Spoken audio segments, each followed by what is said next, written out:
Well, good afternoon. We'll begin this hour with breaking news, and Iran has hit back at claims that the nation poses a wide-ranging, persistent and unpredictable threat to the UK. A report from the Parliamentary Intelligence and Security Committee found there'd been a significant increase in the physical threat posed by Iran. The report also claimed that Iran's intelligence services were willing and able to attempt assassination here, and that there had been 15 murder or kidnap attempts against UK citizens since 2022.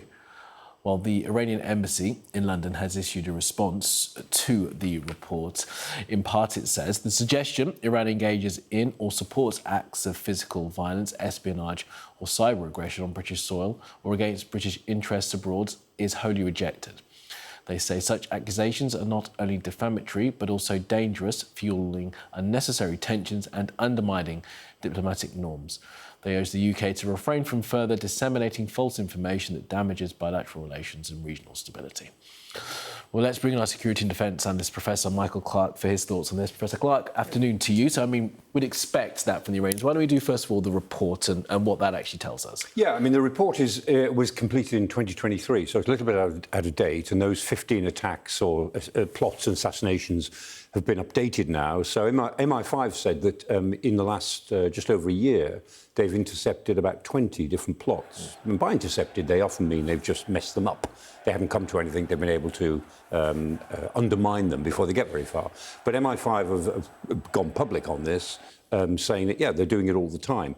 And what the report is saying, the criticism of the government in this, and this is an independent committee, remember, the ISC, Intelligence and Security Committee, they're saying that, look, the government hasn't been fully on top of this. They've worried so much about the nuclear issue in Iran, Iran's nuclear program. They haven't spent enough time thinking about what Iran is trying to engineer on British soil, because the Iranians pretty clearly have been going after all the dissidents, who tend to be, a lot of them are in Britain. They've been spying on Britain just in the normal course of events to try to get more information about us. And they're trying to do all they can to undermine Britain's position in the world in defence and other ways.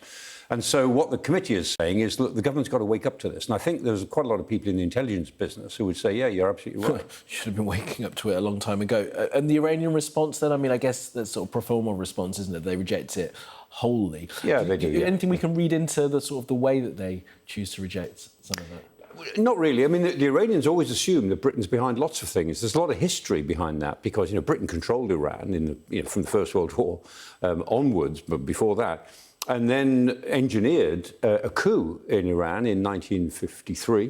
Mossadegh became an elected prime minister. He seemed like a radical. He seemed as if he was controlled from Moscow. It wasn't really true. But he nationalised the Anglo-Persian Petroleum Company, which became BP. Yep. And MI6 and the CIA engineered a coup against him. They removed him and put the Shah, Pahlavi, in place. And the Shah was in place, and they've never forgotten this, the Shah was in place till 1979, and the Iranian Revolution starts in 1979, and Khomeini, they've never forgiven us. And they assume that we are always with the Americans, we're always trying to undermine them. And that's not been true for many years. But it was true in the 1950s. That was a shameful episode in intelligence activities, and undoubtedly it was the case. So they assume that we're behind everything. But also, they also assume that Britain is a sort of key player in Europe. I think they overstate our influence in the rest of Europe.